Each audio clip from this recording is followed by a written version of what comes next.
Good morning बच्चों, स्वागत है आपका अपनी केमिस्ट्री क्लास में। हम लोग पढ़ रहे हैं चैप्टर 2 विलियन यानी कि सॉल्यूशंस। और इस सॉल्यूशंस चैप्टर में हमने पढ़ा था कि विलियन कैसे बनाए जाते हैं, इनको गैसों में को कैसे विलय किया जाता है और विलियनों के अणु संख्या गुणधर्म क्या होते हैं। हम इस टॉपिक इस वीडियो में लास्ट अणु संख्या गुणधर्म के बारे में पढ़ेंगे, जिसे कहते हैं परासरण दाब। लास्ट वीडियोज़ में हम विलियनों के 3 अणु संख्या गुणधर्मों के बारे में व्याख्या कर चुके हैं। पहला था वाष्प दाब का अपेक्षिक अवनमन, दूसरा था क्वथनांक उन्नयन, तीसरा था हिमांक अवनमन और चौथा इसमें हम पढ़ेंगे परासरण दाब। ठीक है, परासरण दाब यानी कि ऑस्मोटिक प्रेशर पढ़ने से पहले हमें समझना पड़ेगा कि ऑस्मोसिस यानी कि परासरण क्या होता है। देखिए, माना कोई पात्र है, इस पात्र में के मध्य में हमने लगा दी है एक अर्धपारगम्य झिल्ली। ठीक है ना, इसको शॉर्ट में हम लिखते हैं SPM, सेमी परमिएबल मेम्ब्रेन, यानी कि इसको कहते हैं हम अर्ध पारगम्य झिल्ली। ठीक है ना, जो चयनात्मक या वर्णात्मक झिल्ली होती है, क्या होता है कि जब हमने 2 विलयनों को या एक तरफ विलायक और एक तरफ विलयन लिया है को SPM से यानी कि अर्ध पारगम्य झिल्ली से पृथक करते हैं, तो मान लीजिए यहाँ पर ये विलायक के अणु हैं, विलायक भरा हुआ है केवल, और यहाँ उसमें हमने किसी विलय को घोल दिया तो उसका विलयन भरा हुआ है। तो क्या होगा कि अपने आप ही इस अर्धपारगम्य झिल्ली में से होकर विलायक के अणु इस तरफ जाने लगेंगे, यानी कि विलयन की तरफ जाने लगेंगे। ठीक है ना, एक तरफ हमने विलायक लिया है और एक तरफ उसका कोई विलयन लिया है, तब तो अणु विलायक से विलयन की तरफ जाएंगे। लेकिन मान लीजिए यहाँ ये विलयन था जिसमें सांद्रता निम्न थी और यहाँ जो विलयन था इसमें सांद्रता उच्च थी। ठीक है, यानी कि इसमें ज़्यादा विलय घुला हुआ है और इसमें कम विलय घुला है, तब भी विलायक के अणु स्वतः निम्न सांद्रता वाले विलयन से उच्च सांद्रता वाले विलयन की ओर जाने लगते हैं। या हम ये कहें कि विलायक के अणु अपनी उच्च सांद्रता से, ठीक है, जहाँ विलयन की सांद्रता निम्न होती है वहाँ हम ये कहेंगे कि विलायक के अणु ज़्यादा हैं, यानी वहाँ विलायकों की सांद्रता उच्च है या विलायकों के अणु की संख्या ज़्यादा है। ठीक है ना, दोनों तरीके से कह सकते हैं हम इसको कि जब विलायक के अणु, ध्यान रखना है परासरण की प्रक्रिया में विलायक के अणुओं का गमन होता है, अपनी उच्च सांद्रता से निम्न सांद्रता की ओर जाते हैं, या विलयन की निम्न सांद्रता से विलयन की उच्च सांद्रता की ओर जाते हैं, इस SPM में से होकर, अर्धपारगम्य झिल्ली में से होकर, इसे हम कहते हैं परासरण। ठीक है ना, डेली दैनिक जीवन में हमने ये प्रक्रिया बहुत देखी है। जैसे हम चने या दालें भिगोते हैं तो भीग कर मोटी हो जाती हैं, बादाम भिगोते हैं वो भीग कर मोटी हो जाती है। मोटी क्यों हुई? क्योंकि विलायक यानी जल के अणु जो होते हैं वो उन बीजों के अंदर चले गए। किशमिश को भिगाया तो वो भीग कर मोटी हो जाती है, क्यों? क्योंकि जल के अणु किशमिश के अंदर चले गए। किशमिश के अंदर शर्करा का विलयन था जो अति सांद्र था, लेकिन जब पानी में भिगोया तो विलायक के अणुओं ने गति की और अर्धपारगम्य झिल्ली यानी जो इन बीजों का ऊपरी छिलका होता है वो अर्धपारगम्य झिल्ली के रूप में व्यवहार करता है और जल के अणु अर्धपारगम्य झिल्ली में से होकर अंदर की तरफ चले जाते हैं, यानी परासरण के कारण उनके अंदर जल प्रवेश कर जाता है। तो ये परासरण प्रक्रिया होती है और परासरण प्रक्रिया के लिए उत्तरदायी जो दाब होता है उसे हम परासरण दाब कहते हैं। ठीक है ना, देखो क्या होगा कि मान लीजिए हमने पहले इनके बराबर लेवल पे दोनों तरफ SPM को जो 2 विलयनों से पृथक किया था, दोनों का लेवल बराबर था। अब जैसे जैसे विलायक के अणु इस तरफ जाएंगे वैसे वैसे इसका लेवल तो घटकर मान लीजिए यहाँ आ गया। ठीक है ना, तो इस विलयन का वो लेवल जो है इस तरह जो है बढ़कर यहाँ हो जाएगा, ये इतना अंतर आ जाएगा। क्यों हुआ? परासरण के कारण। तो हम क्या करते हैं, इसके ऊपर एक भारहीन घर्षणहीन पिस्टन लगाते हैं। ठीक है ना, भारहीन घर्षणहीन पिस्टन लगाकर यहाँ पर दाब लगाते हैं और यहाँ इसके साथ जोड़ देते हैं हम एक दाब मापी बैरोमीटर, जिसमें हम ये चेक करेंगे कि हमने कितना दाब लगाया। तो जो हम यहाँ ये पिस्टन लगाते हैं और इस पिस्टन से इस पर दाब लगाते हैं, तो दाब लगाने की वजह से क्या होगा कि इन यहाँ जो विलायक के अणु हैं इन पर दाब पड़ेगा और विलायक के अणुओं की दिशा, गति की दिशा बदल जाएगी, यानी अब विलायक के अणु उल्टी दिशा में गति करने लगेंगे, इस तरीके से गति करने लगेंगे। और जब इस तरीके से गति करने लगेंगे तो ये लेवल वापस नीचे उतरेगा और ये वाला लेवल वापस ऊपर आने लगेगा। ठीक है ना, तो इससे क्या होगा कि धीरे धीरे धीरे धीरे जब विलायक के अणु इधर की तरफ वापस आएंगे और जब ये लेवल बराबर हो जाएगा, नहीं अपनी प्रारंभिक स्थिति को ग्रहण कर लेगा, तो अब हमें कहेंगे कि पर हमने अब इतना दाब लगा दिया जितना कि इस परासरण के लिए उत्तरदायी था।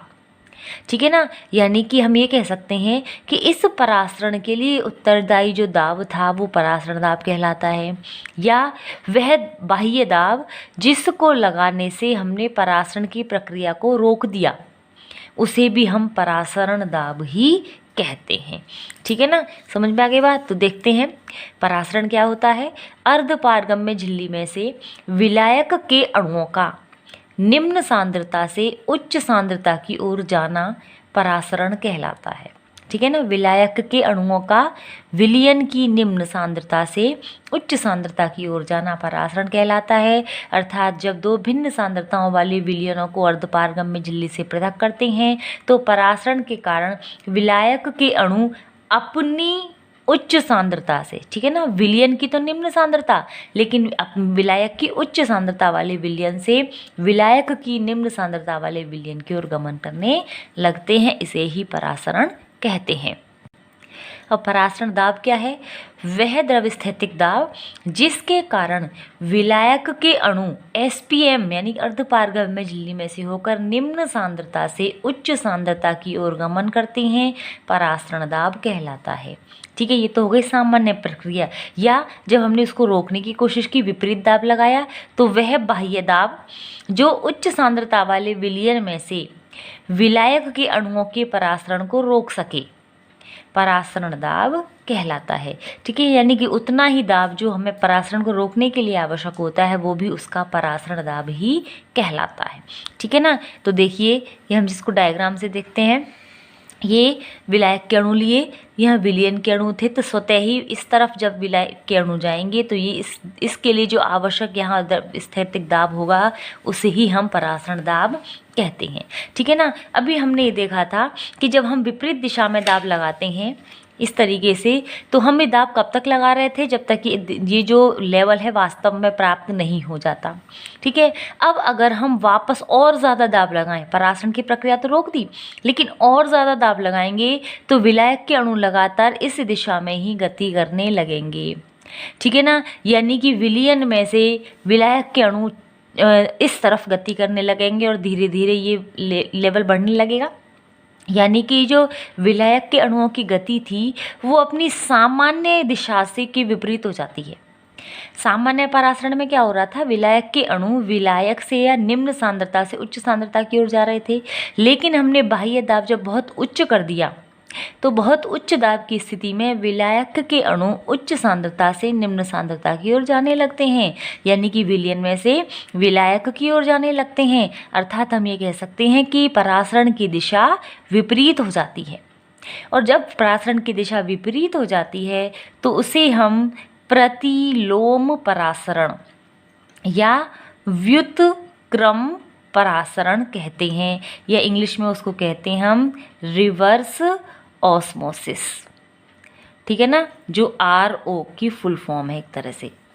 ठीक है ना, और इस RO यानी व्युत्क्रम परासरण का उपयोग किया जाता है जो समुद्री जल होता है, यानी कि जिसमें बहुत सारे लवण घुले हुए होते हैं, उस समुद्री जल के विलवणीकरण में। विलवणीकरण का मतलब होता है उसमें से हमें सभी प्रकार के लवणों को हटाना है और उस समुद्री जल को पेयजल के रूप में प्रयुक्त करना है। ठीक है ना, तो यदि बाह्य आरोपित दाब को परासरण दाब से अधिक कर दिया जाए तो परासरण की क्रिया विपरीत दिशा में हो जाती है। अर्थात विलायक के अणु उच्च सांद्रता से निम्न सांद्रता की ओर गमन करने लगते हैं। इसे ही व्युत्क्रम या प्रतिलोम परासरण कहते हैं। इसी को हम RO भी कहते हैं, और इसका उपयोग किया जाता है समुद्री जल के विलवणीकरण में, यानी कि समुद्री जल से पेयजल ड्रिंकिंग वाटर प्राप्त करने में, जो आजकल हर शहर की अब बहुत ज़रूरत हो गई है। ठीक है ना, तो ये व्युत्क्रम परासरण ही होता है जिसमें हम जो हमारा हार्ड वाटर होता है, जिसमें बहुत सारे TDS का जल है, उससे हम डिस्टिल्ड वाटर या पीने का जल प्राप्त करते हैं। ठीक है, अब परासरण दाब के आधार पर हमने विलयनों का वर्गीकरण किया है कि विलयन 3 प्रकार के होते हैं। कैसे कैसे कि जब हमने देखिए 2 विलयनों को यहाँ ऐसे एसपीएम से पृथक किया है तो इन दोनों विलयनों का परासरण दाब अगर समान है, यानी कि विलायक के अणु ना तो इस तरफ से इधर जा रहे हैं और ना ही इस तरफ से इधर जा रहे हैं, इसका मतलब दोनों तरफ दाब समान है, तो ऐसे विलयन जिन दोनों में परासरण दाब का मान समान होता है उन्हें हम समपरासरी विलयन कहते हैं। ठीक है ना, वे विलयन जिनके परासरण दाब समान होते हैं समपरासरी विलयन कहलाते हैं। और इनकी शर्त क्या है कि इनकी मोलर सांद्रताएं समान होती हैं, यानी कि पहले विलयन की सांद्रता अगर C1 है और दूसरे विलयन की सांद्रता मोलर सांद्रता अगर C2 है तो समपरासरी विलयन के लिए क्या होगा, C1 बराबर C2 होगा। ठीक है ना, C का मतलब होता है सांद्रता मोल प्रति लीटर में मोलर सांद्रता, तो मोल मतलब N1, प्रति सांद्रता प्रति विलयन निकालना है हमें लीटर में, तो मोल प्रति लीटर मोलों की संख्या बटे आयतन N1 और V1, N1 और N2 तो दोनों विलयनों में विलय के मोलों की संख्या है, V1 और V2 दोनों विलयनों का आयतन है।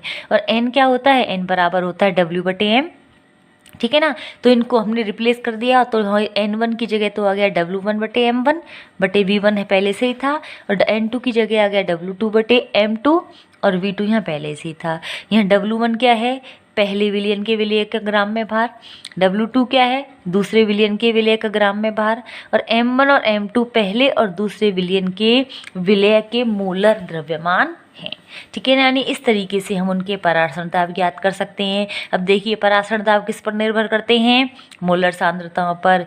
और मोलर सांद्रता का मतलब, मोलर सांद्रता को हम यहाँ क्या कह सकते हैं कि मोलर सांद्रता का मतलब देखो परासरण दाब को हम पाई से लिखते हैं, पाई समानुपाती हो गया C के। C का मतलब मोलरता है यानी कि N/V। अगर V का मान समान हो तो हमें कह सकते हैं पाई समानुपाती N यानी मोलों की संख्या। और मोलों की संख्या का मतलब हो गया कि परासरण दाब एक अणुसंख्यक गुणधर्म है। ठीक है ना, ठीक है। अब देखिए बाकी 2 प्रकार के विलयन देखते हैं हम, अति परासरी और अल्प परासरी। इसका मतलब क्या है कि यहाँ ये जो 2 विलयन लिए हैं हमने, मान लीजिए परासरण इस तरफ से ऐसे हो रहा है, इस दिशा में हो रहा है। ठीक है ना, इसका मतलब यहाँ पर परासरण दाब ज़्यादा है और यहाँ पर परासरण दाब कम है। तो 2 भिन्न सांद्रताओं वाले परासरण दाब वाले विलयनों में वह विलयन जिसका परासरण दाब उच्च होता है उसे तो कहेंगे हम अति परासरी विलयन, और जिसका परासरण दाब निम्न होता है उसे कहेंगे अल्प परासरी विलयन। ठीक है ना, तो 2 भिन्न परासरण दाब वाले विलयनों में वह विलयन जिसका परासरण दाब दूसरे विलयन की अपेक्षा उच्च होता है अति परासरी विलयन कहलाता है। लेकिन जिस 2 भिन्न परासरण दाब वाले विलयनों में वह विलयन जिसका परासरण दाब दूसरे विलयन की अपेक्षा निम्न होता है अल्प परासरी विलयन कहलाता है। ठीक है ना, अब हमें इसकी सहायता से करना है विलय के मोलर द्रव्यमान का निर्धारण, क्योंकि यह एक अणुसंख्यक गुणधर्म है। ठीक है ना, तो इसके निर्धारण के लिए वान ठाफ ने कुछ समीकरण दी थी, बिल्कुल उसी तरह से जैसे गैसों के नियम के लिए थी। ठीक है ना, गैसों के नियम हमने बॉयल का नियम, चार्ल्स का नियम और गै-लुसाक का नियम पढ़ा था। तो हमने वहाँ पढ़ा था कि P समानुपाती होता है T के, ये बॉयल का नियम था। ठीक है ना, कि गैसों का दाब उसके परम ताप के समानुपाती होता है। दूसरी चीज़ हमने पढ़ी थी कि गैसों का दाब उनके आयतन के विध्रुवानुपाती होता है। ठीक है ना, तो यहाँ से हम ये कह सकते थे P समानुपाती हो गया T/V के। ठीक है ना, और इसके आधार पर हमने एक समीकरण पढ़ी थी जिसे हम आदर्श गैस समीकरण कहते हैं, वो थी PV = nRT। ये आदर्श गैस समीकरण थी। वान ठाफ ने क्या किया, इस P को पाई से रिप्लेस कर दिया। पाई का मतलब परासरण दाब, क्योंकि वान ठाफ ने कहा था कि जिस प्रकार गैसों का व्यवहार होता है बिल्कुल उसी प्रकार तनु विलयनों में परासरण दाब का व्यवहार भी उसी के समान होता है। तो जैसे गैसों के लिए हमने आदर्श गैस समीकरण पढ़ी है, तो उसी तरह से वान ठाफ ने विलयनों के लिए एक विलयन समीकरण दी जिसमें पाई P के स्थान पर पाई लिख दिया। पाई V = nRT। V को इधर लेके आते हैं तो पाई = हो गया N/V RT, N/V यानी कि मोल प्रति लीटर, जिसको अपन कहते हैं मोलरता या सांद्रता, तो हम इसको लिख सकते हैं pi is equal to CRT। ठीक है, या N का क्या होता है, N बराबर मोलों की संख्या। ठीक है, यानी कि N बराबर होता है W/M, तो इसको हम रख दें तो पाई बराबर W, N की जगह आ गया W/M इंटू RT/V। तो इनमें से इस समीकरण द्वारा या इस समीकरण द्वारा या इस समीकरण द्वारा किसी की भी सहायता से हम पाई की गणना कर सकते हैं, और अगर पाई दिया हो तो MB यानी कि विलेय के मोलर द्रव्यमान की गणना भी की जा सकती है। ठीक है ना। तो देखिए, गैसों के समान तनु विलयनों में विलेय के अणुओं के व्यवहार को विलयन समीकरण द्वारा समझाया जा सकता है, जिसके अनुसार pi V is equal to NRT। या हम कह सकते हैं pi is equal to N/V/RT, V को इधर ले आए हैं, N/V का मतलब हम CRT भी लिख सकते हैं, या N की वैल्यू पुट कर दें तो W/M होता है, तो N की जगह WB/MB, RT/V। ठीक है ना। यहाँ B क्यों लिखा है, क्योंकि B का मतलब यहाँ पर है विलेय की मात्रा, ये है विलेय का ग्राम में भार और ये है विलेय का मोलर द्रव्यमान। तो ठीक है, यहाँ से पाई इज इक्वल टू हो गया WB/MB इंटू RT/V, लेकिन अगर हमें मोलर द्रव्यमान ज्ञात करना है तो मोलर द्रव्यमान को इधर लाएं, तो सब फॉर्मूला क्या बन गया, MB is equal to WB RT/πV। यहाँ पाई का मतलब विलयन का पराशर दाब, WB का मतलब विलेय का ग्राम में भार, MB का मतलब विलेय का मोलर द्रव्यमान, R गैस स्थिरांक होता है, T परम ताप होता है और V आयतन होता है लीटर में। ठीक है ना। बस विशेष बात यहाँ ये है, ये याद रखना है बच्चों कि पराशरण दाब की सहायता से हम उच्च अणुभार वाले यौगिकों के अणुभार ज्ञात करते हैं, जैसे बहुलक, प्रोटीन, विटामिन, एंजाइम, कार्बोहाइड्रेट आदि। ये बड़े बड़े अणुभार वाले या ज़्यादा अणुभार वाले अणु होते हैं, इनके अणुभार हम हमेशा इसी विधि से ज्ञात करते हैं। ठीक है ना। ये बात हुई पराशरण की, लेकिन पराशरण से संबंधित दो शब्द और हैं, विसरण और निसरण। उनकी बात भी हम करते हैं कि ये पराशरण से कैसे भिन्न होते हैं। तो देखिए, विसरण क्या होता है, विसरण का मतलब होता है कि इसमें विलेय के अणु, ठीक है ना, पराशरण में क्या हो रहा था, विलायक के अणु, लेकिन विसरण में क्या हो रहा है, विलेय के अणु का उच्च सांद्रता से निम्न सांद्रता की ओर गमन, जबकि विलायक के अणुओं का पराशरण में क्या हो रहा था, निम्न सांद्रता से उच्च सांद्रता की ओर गमन, विसरण कहलाता है। इसके लिए किसी प्रकार की किसी अर्धपारगम्य झिल्ली की आवश्यकता नहीं होती। जैसे घर में अगर पूजा हो रही है तो अगरबत्ती की खुशबू पूरे घर में फैल जाती है, या कहीं बाहर किसी के यहाँ हवन हो रहा है तो हमें खुशबू से पता चल जाता है कि कहीं हवन हो रहा है, यहाँ कहीं अच्छा खाना बना है तो खाने की खुशबू से पता चल जाता है अच्छा खाना बना है। ठीक है, इसी प्रकार अगर एक बीकर जल में अगर हम KMnO4 का एक क्रिस्टल डाल दें तो क्रिस्टल धीरे धीरे अपने आप ही घुलने लगेगा और अपने आप ही विसरण के द्वारा उसके सारे अणु जल में फैल जाएंगे और जल का पूरे जल का रंग बैंगनी हो जाएगा। ये सभी विसरण की गुण हैं। और विशेष बात क्या है कि यहाँ पर हमें अर्धपारगम्य झिल्ली यानी SPM की आवश्यकता नहीं होती। अगर यही विसरण की प्रक्रिया एक सूक्ष्म छिद्र के द्वारा हो तो इस प्रक्रिया को कहते हैं हम निसरण। ठीक है ना। उच्च दाब पर भरी गैस का एक सूक्ष्म छिद्र द्वारा विसरित होना ही निसरण कहलाता है। ठीक है, यानी कि किसी सूक्ष्म दृश्य के द्वारा होने वाला विसरण ही निसरण है। जैसे घर में अपने इस गैस का सिलेंडर होता है LPG का, उसमें से गैस हमेशा एक बहुत छोटे छिद्र में से होकर बाहर आती है, तो वो एक निसरण की प्रक्रिया है। ठीक है ना। निसरण और विसरण, इनमें अंतर होता है कि विसरण के लिए ना किसी अर्धपारगम्य झिल्ली की जरूरत है ना किसी सूक्ष्म छिद्र की जरूरत है। अगर विसरण की प्रक्रिया किसी सूक्ष्म छिद्र के द्वारा होने लगे तो निसरण कहलाता है। ठीक है ना। लेकिन अगर यही प्रक्रिया SPM के थ्रू हो तो विलेय के अणु की गति नहीं करते बल्कि विलायक के अणु गति करने लगते हैं, तब वो प्रक्रिया परासरण कहलाती है। तो हम देखते हैं विसरण और परासरण में क्या अंतर है।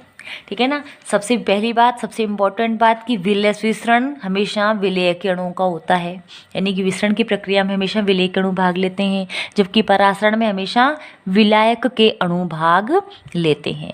ठीक है ना।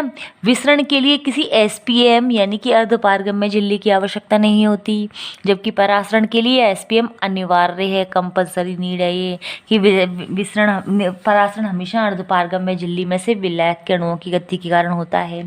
ठीक है ना। विसरण हमेशा उच्च सांद्रता से निम्न सांद्रता की ओर होता है, लेकिन परासरण उल्टा होता है, यानी कि निम्न सांद्रता से उच्च सांद्रता की ओर होता है। ठीक है। अब आपको मेरे ख्याल से परासरण, विसरण और निसरण तीनों चीज़ें समझ में आ गई होंगी। अब इनके कुछ एग्जाम्पल्स देखते हैं। देखिए पहले एग्जांपल देखते हैं। 27 डिग्री सेल्सियस पर यूरिया के m/10 विलयन का परासरण दाब ज्ञात करो। यदि R का मान दे रखा है आपको लीटर वायुमंडल प्रति डिग्री प्रति मोल में 0.0821, ये सबसे बड़ी यूनिट है MKS में, ठीक है ना। T परमताप होता है, परमताप हमेशा केल्विन में लिया जाता है, तो 27 डिग्री सेल्सियस दे रखा है, तो केल्विन में बदलने के लिए इसमें 273 ऐड करेंगे तो टेम्परेचर हो गया 300 केल्विन। सांद्रता दे रखी है C का मान m/10 या 1/10 m, इसको हम ऐसे लिख सकते हैं 1/10 m, ठीक है ना। तो pi is equal to CRT से पाई हमें कैलकुलेट करना ही है। पाई बराबर C का मान दे रखा है 1/10, R का मान दे रखा है 0.0821 और T का मान हमने निकाल लिया 300। सबको मल्टीप्लाई करेंगे आंसर आ जाएगा 2.463 वायुमंडल, ठीक है ना। ये वायुमंडल में है ना यूनिट, इसलिए वायुमंडल में आ रहा है। अगला क्वेश्चन है 150 डिग्री सेल्सियस पर किसी अवाष्पशील विलय के 5% विलयन का परासरण दाब 5.07 वायुमंडल है, तो विलय का मोलर द्रव्यमान ज्ञात करो। देखो दिया क्या है इसमें, टी दिया है 150 डिग्री सेल्सियस, यानी इसका केल्विन में टेम्परेचर हो गया 423, 273 जोड़ दिए। पाई का मान दे रखा है 5.07, आर का मान ये होता ही है वायुमंडल में देख रहे हैं, तो आर का मान हमें वायुमंडल में लिखना पड़ेगा 0.082 या 0.081, ठीक है ना। ये वैल्यू रख दी। अब हमें सांद्रता रखी 5%। 5% विलयन का मतलब है कि 5 ग्राम विलय 100 ml विलयन में घुला हुआ है, ठीक है ना। तो हम विलय का भार WB कितना हो गया 5 ग्राम, और विलायक का आयतन हो गया 100 ml, ये हमें लीटर में ले रहे हैं हम, तो यहाँ ml को लीटर में बदलना पड़ेगा, यानी 1000 का भाग लगाएंगे तो ये जाएगा 0.100 लीटर। सारी वैल्यूज आ गई अपनी। फॉर्मूला होता है pi is equal to WB/MB into RT/V, ठीक है। तो MB निकालना है, हमें विलय का मोलर द्रव्यमान निकालना है, तो इनको इंटर कर दिया, तो MB इज इक्वल टू हो गया WB/पाई इंटू RT/V। WB हो गया 5 ग्राम अपॉन पाई 5.07, ये दे ही रखा है हमें, इंटू आर की वैल्यू 0.082, टी हमने निकाल लिया था 423, अपॉन में वी का मान है 0.100। सारी वैल्यूज पुट की, सॉल्व किया तो ये आ जाता है 342.5 ग्राम प्रति मोल, यानी कि इस विलय का मोलर द्रव्यमान 342.5 मोल है, जो शर्करा का है, ठीक है ना, यानी शुगर का है। एक क्वेश्चन और देखते हैं कि ग्लूकोज का कितने प्रतिशत विलयन यूरिया के 4% विलयन के समपरासरी होगा। यानी 2 विलयन दे रखे हैं, एक ग्लूकोज का है, एक यूरिया क्या है। इसमें यूरिया का परसेंटेज यानी इसकी सांद्रता ज्ञात करनी है, ठीक है। समपरासरी विलयन के लिए क्या होता है C1 बराबर C2, यानी कि W1/M1V1 is equal to W2/M2V2। अभी मैंने बताया था आपको समपरासरी विलयन के लिए। अब दिया क्या गया है, मान ली ग्लूकोज के लिए ये सारी वैल्यू 1 में है और यूरिया के लिए ये सारी वैल्यू 2 में है, ठीक है ना।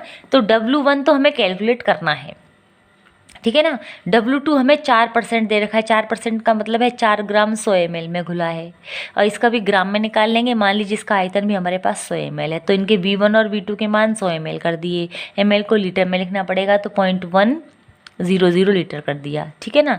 ग्लूकोज का मोलर द्रव्यमान M1 ये 180 होता है, यूरिया का 60 होता है। कैसे होता है, ग्लूकोज का फॉर्मूला होता है C6H12O6, ठीक है ना। इसको ऐड करोगे ना आप अपने आप 180 आ जाएगा।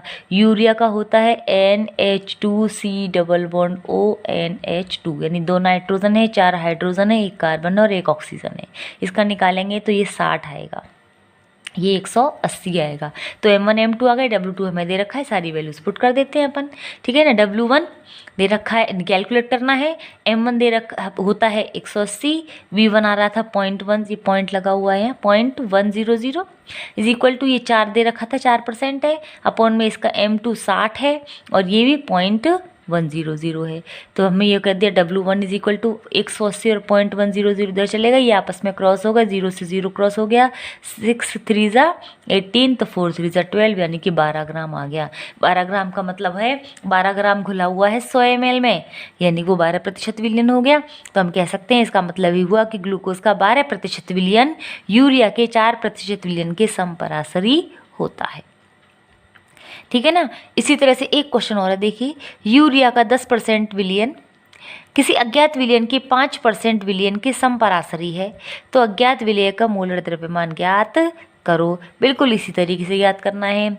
ये W1 हमने मान लिया 10 ग्राम, W2 मान लिया 5 ग्राम, तो दोनों के आयतन होंगे 100 ml, परसेंटेज में दे रखा है ना, तो दोनों के 100 ml में यानी कि 0.1 लीटर। यूरिया के लिए यूरिया का फॉर्मूला भी बताया था, इसके लिए m का मान होता है 60 और अज्ञात विलेय का m2 हमें ज्ञात ही करना है। W1 बटे M1V1 is equal to W2 बटे M2V2। M2 हमें ज्ञात करना है, W1 का मान 10, M1 का मान 60, V1 का मान 0.1, ये आ गया। W2 का मान 5 बटे M2 हमें ज्ञात करना है, V2 का मान 0.1 आ गया। तो हम क्या करें, M2 is equal to 5 into 60 इधर आ गया, इंटू 0.1 इधर आ गया, अपॉन में 10 इधर आ गया और 0.1 इधर आ गया। 0.1 से 0.1 कैंसिल्ड, 0 से 0 कैंसिल्ड, 6 5 30 यानी M2 का मान आ गया 30 ग्राम पर मोल। ठीक है, इस तरीके से हम किसी भी अज्ञात विलेय के अणुभार की गणना कर सकते हैं परासरण दाब की सहायता से, और यह भी एक अणुसंख्या गुणधर्म है। Thank you.